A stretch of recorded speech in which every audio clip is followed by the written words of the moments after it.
feeling coming out here, and this is going to serve as your overall spiritual advice, a need to look at things in a situation from a different vantage point so that you can come to a clearer understanding as to where you stand in relations to other people, why other people are not doing things the way that you would do things, and why your communication overall with another person might be contentious or difficult. And so the need to kind of step outside of our shoes, put ourselves in other people's shoes to understand, all the things that they've been through.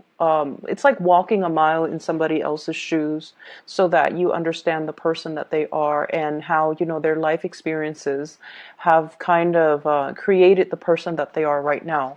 And I feel like for a lot of you, your ability to sympathize, your ability to empathize and to understand another person is very immense and very, very deep.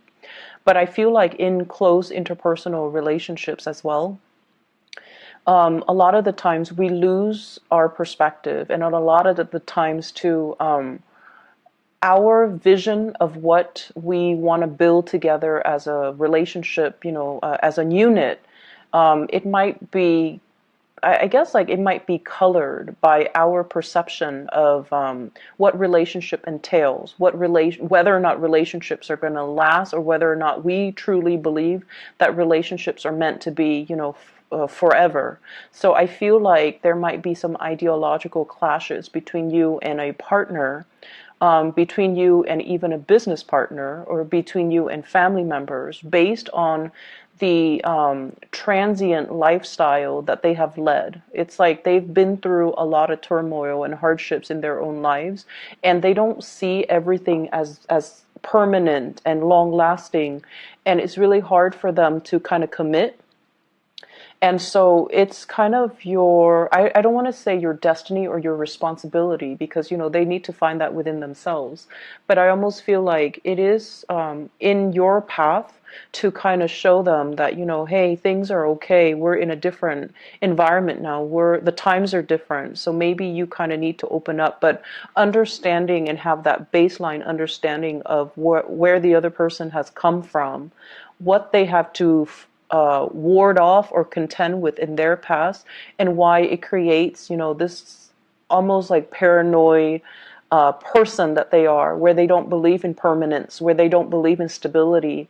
That is really going to help you navigate this energy for this week, okay? First of all, in your love relationship sector, I have this card about control, okay?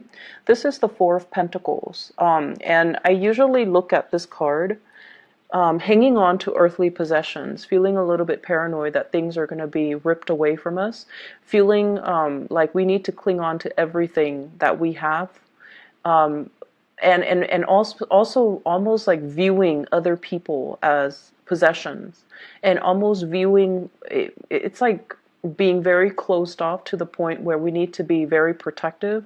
We need to take care of what's ours, which is honorable, and honestly, it's a good trait. But overdoing it can be detrimental. And I do feel a lot of the element of control when it comes to this card, clinginess, control, and wanting things a certain way. And I almost feel like, attributing our sense of self-esteem with our possessions, with the people that are in our midst. And I usually see it as like, the person that has like the trophy spouse, the trophy wife, the trophy husband, the eye candy, and that they can parade around town with someone who's very, very attractive, because they feel like it boosts their self-confidence when onlookers see that there was someone who's very attractive. They get a big ego boost. So it's kind of akin to that, and in a more in a lesser sense, when it comes to relationships, this is trying to control resources, trying to cling on to everything, because we automatically assume that our sense of self-worth, our sense of competence, and our sense of confidence is greatly linked in with the people we surround ourselves and the material possessions that we have in our midst.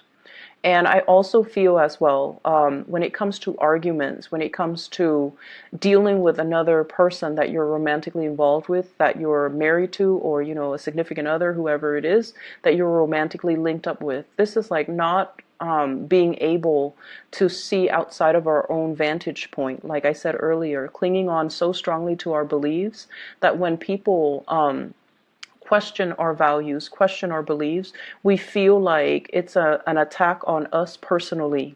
And so we tend to get a little bit defensive. And a lot of the times, the things that we are very defensive about are things that we know to be true about ourselves. And that's why it's like touching a sore spot that we don't want to look at. It's like touching something we have swept under the rug that somebody is now poking at, and it makes us uncomfortable. So if there has been, arguments and things like that, where a partner has somewhat like triggered or found your soft spot, these are areas that you have to work on rather than getting defensive. Maybe it's time to, say like, let's take a break from this. Let me ruminate over what you have just said, and then I'll come back to you at a later date. Detaching yourself so that you can do some inner examination, and that so you can figure out why these are such trigger topics for you, and why issues of control and dominance are playing out in your relationships. I feel like for many of you, it's like either side of the coin. You might be attracting people who are kind of like impulsive, or they're like trying to plan out everything for you in your life. So they might be encroaching, like crossing over your boundaries, or not respecting your free will. And so you have this defensive stance up all the time regarding a relationship partner, where you're trying to maintain your space and you're trying to take control of your own life. And then for others, there's this issue of, control and things like that coming in your relationship that you're exuding towards another partner. The partner that you're dealing with shows up here as the Six of Swords. This is somebody that has been through hell and back, okay? They've got a really interesting backstory. So if you're dealing with someone that has been through like a lot of tumultuous childhood, a lot of dealing with, a lot of relocation, moving from one place to the next. They've never had a place where they can call home. They've never had a place or a family, or even like a love relationship that accepts them for who they are. And I feel like this is a partner that has been through so much in their own lives that it's hard for them to believe in love. It's hard for them to believe in,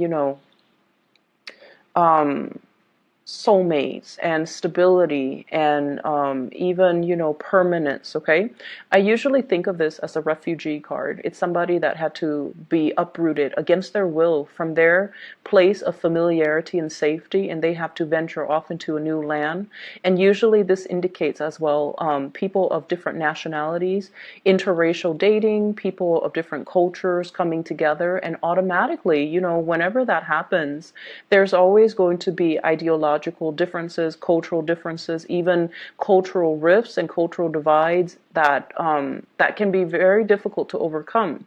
And if there are linguistic differences, or they're saying difficulties, but I'm hearing, well, it could be both. If there has been communication difficulties due to linguistic differences between the two of you, I feel like that's another issue that's kind of like, it's like another level of that lattice on top of the existing problems in the relationship.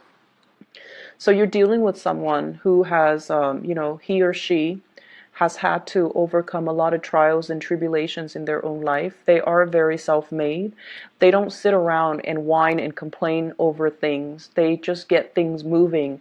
And I almost feel this need for someone who you're involved with. They're constantly moving so that they don't have to process things, so that they don't have to feel things, because their emotions can be so overwhelming. If they took the time to really, see a therapist or to really vent, it's like it would open up a floodgate of emotions, and they're not really ready to do that. So you're dealing with a partner who might be very broken, very injured. They're moving away from that. They're sailing away from it, and they're coming into calmer waters, and they definitely feel there is a lot of safety with you. They definitely feel like there's safety, there's a purpose, and they're trying to build that permanence with you. So rest assured that you're with someone that's not going to be leaving, and you're with someone that finds the comfort and home in you. And at the same time, it's going to be a very slow process for this person to heal from whatever situation they've had to contend with in their past. And so, you know, they're coming from a space where they might be a little bit downtrodden and broken. They're coming away from it, but I also feel like there's a very strong sense of protection that you are giving off towards this person. You know they've been through a lot, and you are also very paternally protective of them, to the point where it might be patronizing, to the point where you are offering to do everything for them and not allowing them that freedom of movement, or not feeling like they're capable or competent enough to do it. You might do it, like it might be inadvertent from your end, but I feel like you're trying to control the situation, okay?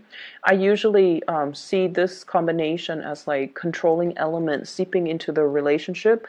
One person might feel like it's healthy, but the other person, I feel like, feels like it's stifling. So be very careful about that. If that's your energy that you're bringing to the table, be careful in identifying that early on. If that's an energy that you feel coming from a prospective suitor or somebody that you're dealing with long term.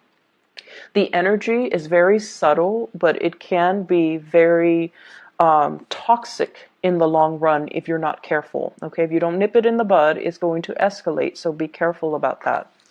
I also feel as well, others of you who are dealing with another person who's a lot more, I want to say, a lot more stable, is looking for permanence, is looking for kind of like home, okay?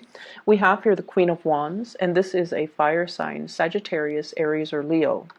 And it's also echoed in this card here. This is the Knight of Wands, okay? Somebody who is foreign to you, so from a foreign land, a foreign location, a foreign country. This is somebody that is a Sagittarius, an Aries, or a Leo, sun, moon, or rising. And what I feel coming in with this card is, this is somebody that's really, really, really fun to be with, okay? They exude a lot of excitement, a lot of passion. There could also be a lot of chemistry between the two of you. And the energy is really, really strong. They're very proactive. They get a lot of things done in their lives. They're kind of on top of this hill, like, I've made it. I'm now scanning around for a suitable partner, but somebody needs to be on my level. Otherwise, I'm not going to date them. So this is somebody who is quite picky. And if someone doesn't really, you know, they're on a hill, so they have a lot of prospects, right? They're looking at things from a bigger, larger vantage point, or a higher vantage point. And I feel like they see what you're about, and they need you to kind of like walk up this hill and meet them halfway, or they need to know that you're on their level in order for you to invest in them.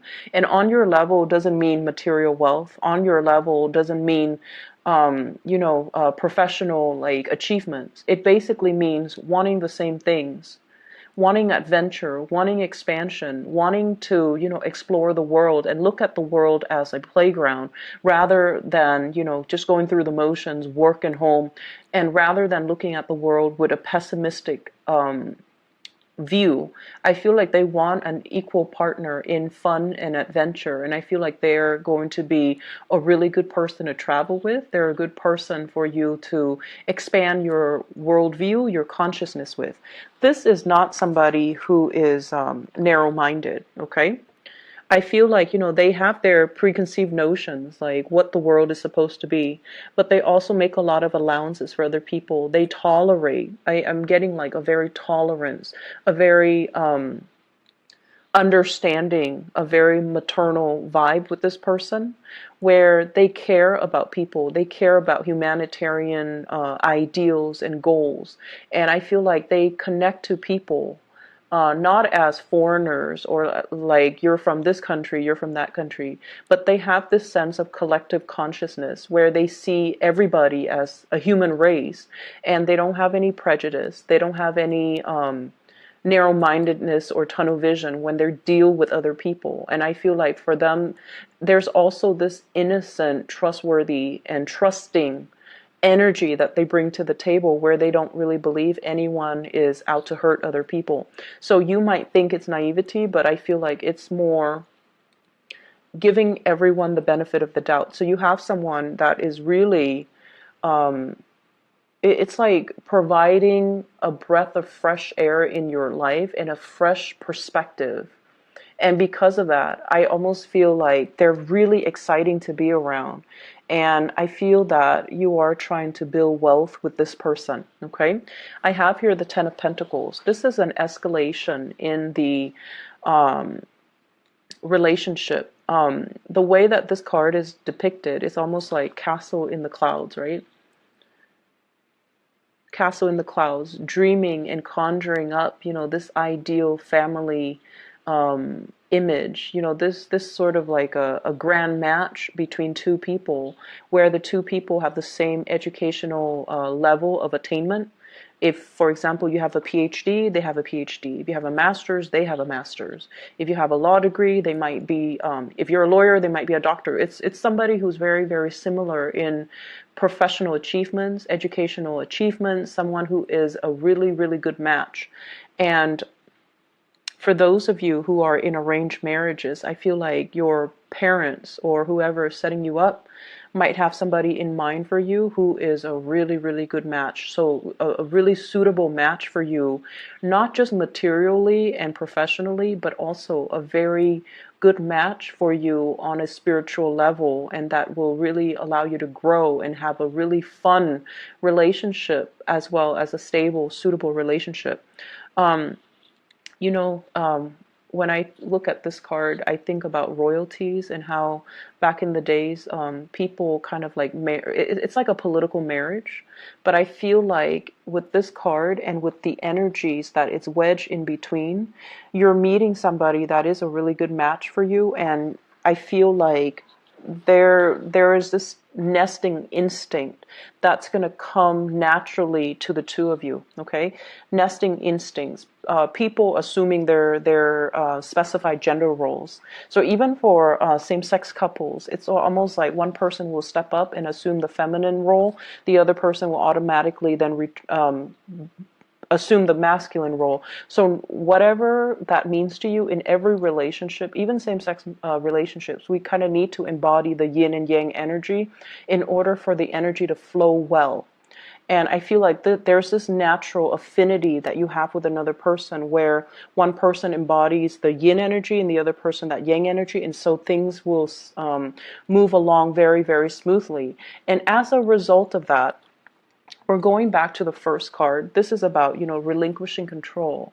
This is about allowing your partner the freedom and also the opportunity to step up and, take control of situation, or also allowing, the natural flow of who's in control and who's relinquishing, just allowing that to naturally calibrate between you and another partner rather than forcing a connection, rather than, having it a specific way.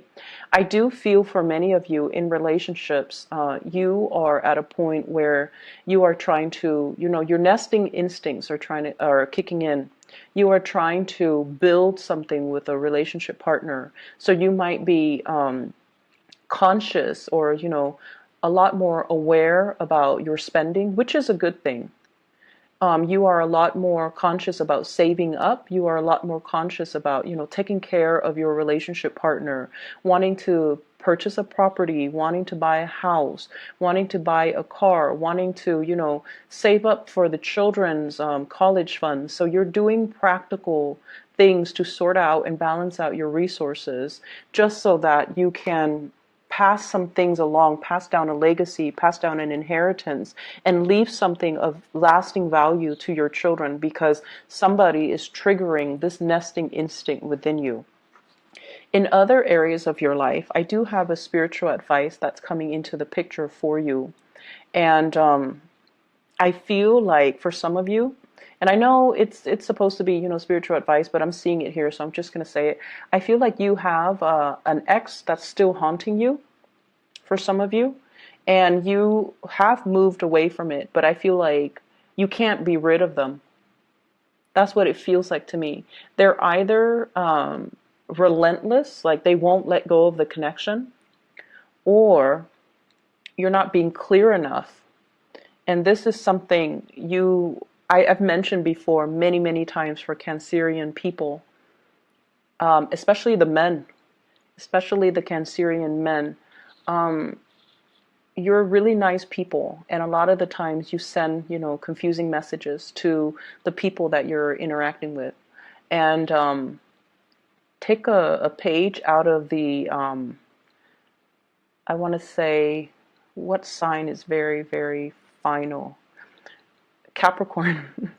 Take a page out of the Capricorn playbook when it comes to, exes and relationships, okay? When they're done, they go silent.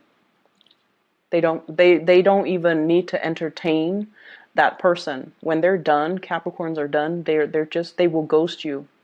And you will never ever know, did the Capricorn person die? Are they okay? How could they not respond to me? Well, it's because they're very final. And also, it's because they also, and I feel like this is their incentive, or their, rationale for doing what they do.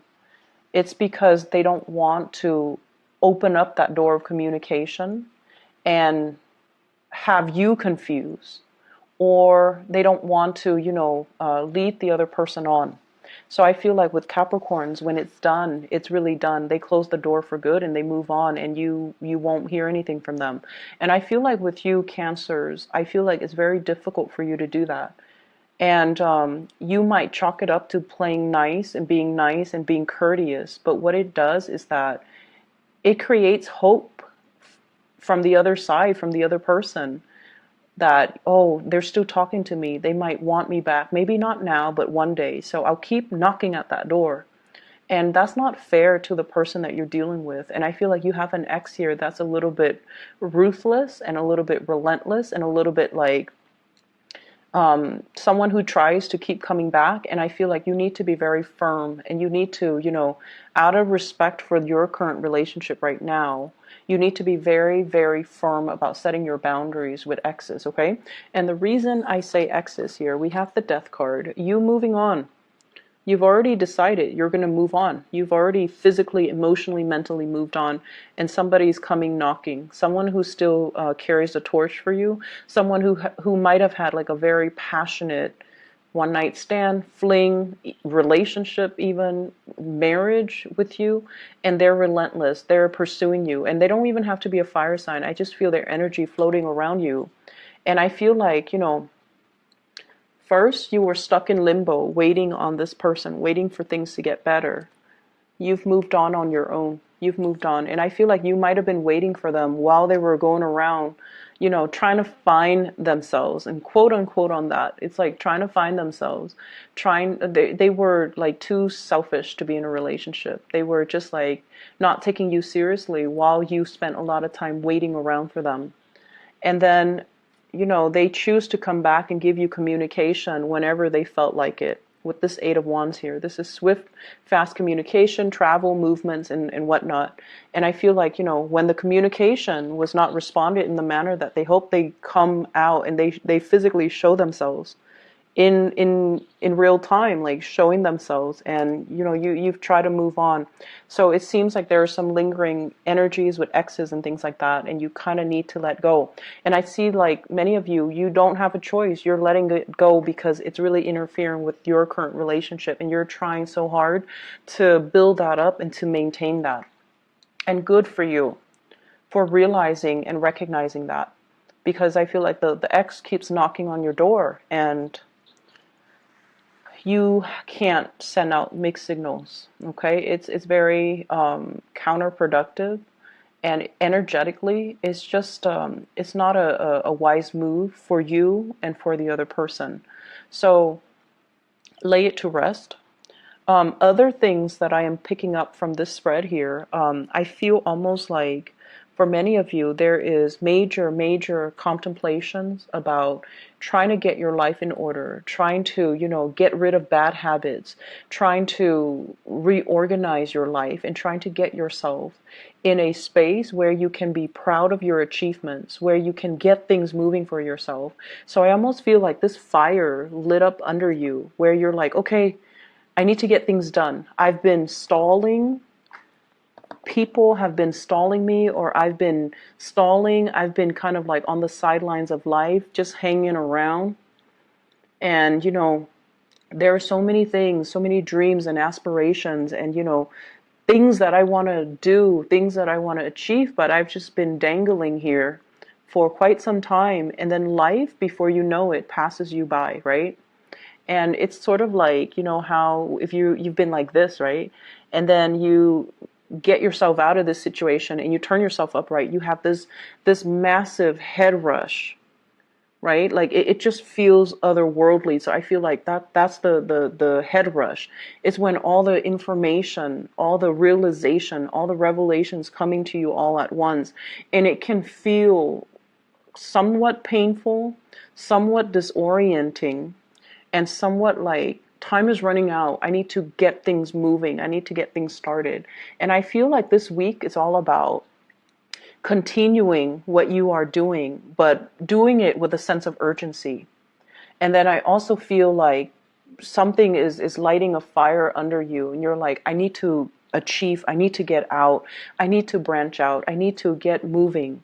So with this swift moving card, this is the rocket here. And I feel like, you're trying to get a lot of things finished, a lot of things wrapped up, a lot of things moving from your end. And I keep seeing oxygen deprivation, like for some reason, with the hangman and also with this card. So if you are a heavy smoker, okay, if you are a heavy smoker, I feel like you're going to try to wean yourself away from it, which is going to be great. And then if you whatever you partake in, and it involves, oxygen deprivation, try to wean yourself away from that, because I feel like a lot of the times, we need all the oxygen to our brain so that we can make clear decisions, so that we can, think clearly, think quickly, and be able to kind of systematically process information. So I feel like maybe taking that element, smoking and whatever, away from your life is really going to help dramatically. It's going to lift that mental fog, that sense of fatigue that you've been feeling.